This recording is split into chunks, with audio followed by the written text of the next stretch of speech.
Pertanyaan yang kedua, sifat salbi adalah sifat yang menafikan perkara yang tidak layak pada zat Allah Subhanahu wa taala. Pertanyaannya, apakah perkara yang tidak layak pada zat Allah itu baharu atau qadim? Kalau baharu, maka apa yang dinafikan oleh sifat salbi sebelum ada perkara tersebut? Sudah. Dan kalimat yang kedua, apa yang dinafikan? Sifat salah kan tak penafi. Akhirnya sifat salah mengaku nafi. Kan tak hana mengaku hana. Iban bentuk barang hana mengaku hana betul. Barang hana pehana minta buat. Tak nak boleh. Paling banyak dari Yahoo. Orang yang dari rumah pun yang paling banyak. Kami tak buat anda kan dua orang non.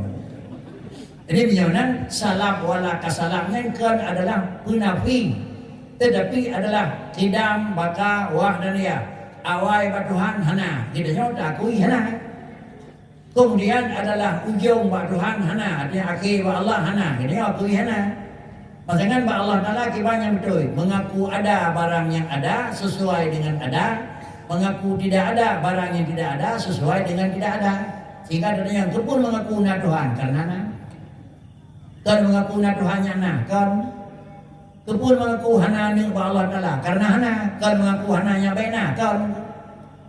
Jadi itulah yang potanya penafi, bukan penafi potanya nafi. Jadi sama dengan ini lainnya tak sifat salah idam potanya hana awai ulamna ana ulamna hana. Watranya hana maka hana baujuna. Watranya hana adalah sama. Watranya hana adalah mahajat. Watranya hana adalah bilir-bilir. Yang mendungnya barangnya Allah Taala hana. Watra lainnya dengan juga katanya barangnya hana mengaku hana. Habis ni. Nak nampung tu. Ada kurukan yang nampung jadi orang nampung semua itu. Yang hebat, guru dan yang baru dengar nampung baru lain lebih dan nampung dalam dan betul. Jadi makna haji menyawa Allah Taala wujud na Tuhan mustahil hana. Ke mana? Karena kata bahasa wujud na mustahil hana artinya mustahil tu hana bukan aku. Kan mustahil tu hana, mustahil na hana aku. Allah Taala wajib ilmu, mustahil jahil.